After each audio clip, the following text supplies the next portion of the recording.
Selamat pagi anak-anak kami sekalian. Selamat bertemu kembali walaupun dalam situasi daring. Kita akan melanjutkan pembelajaran kita minggu lalu tentang teks eksplanasi. Anak-anak kami masih ingat apa itu teks eksplanasi? Sekali lagi Ibu mengingatkan, teks eksplanasi itu adalah teks yang memuat tentang proses terjadinya sesuatu fenomena alam atau fenomena sosial. Jangan lupa lagi anak-anak kami ya. Kita akan lanjutkan kompetensi dari teks eksplanasi. Kompetensi pengetahuannya adalah menganalisis struktur dan kebahasaan teks eksplanasi berkaitan dengan bidang pekerjaan. Sedangkan kompetensi keahliannya memproduksi teks eksplanasi berkaitan dengan bidang pekerjaan secara tulis ataupun lisan dengan memerhatikan struktur kebahasaan. Tujuan pembelajaran. Adapun yang menjadi tujuan pembelajaran kita dan yang akan kita capai dari pembelajaran ini adalah: 1.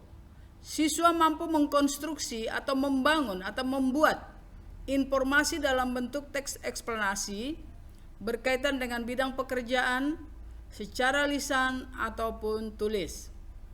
2. Siswa mampu memproduksi teks eksplanasi berkaitan dengan bidang pekerjaan secara tulis ataupun lisan dengan memerhatikan struktur dan kebahasaan. Sekarang kita akan masuk bagaimana cara mengembangkan teks eksplanasi. Teks eksplanasi dapat dikembangkan dengan dua pola. Yang pertama, pola pengembangan sebab akibat. Di dalam pola pengembangan sebab akibat ini, jelas mana bagian-bagian yang menjadi sebab, yaitu prosesnya, itulah sebabnya, dan akibatnya, yaitu hasil dari proses tersebut. Yang kedua, pola pengembangan proses. Di dalam pola pengembangan proses ini dijelaskan proses terjadinya suatu fenomena, apakah itu fenomena alam ataupun fenomena sosial. Jadi harus dijelaskan bagaimana terjadinya dari awal sampai akhir.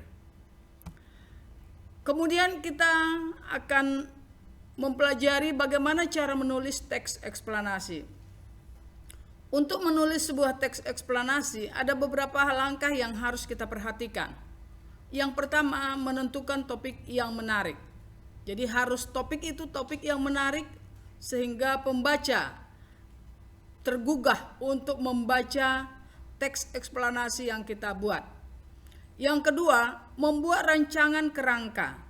Kita rancang kerangkanya atau urutan-urutannya supaya antara satu dengan yang lain itu berhubungan, jangan sampai bertolak belakang. Misalnya dari kepala langsung ke kaki, tapi sebaiknya harus dia teratur.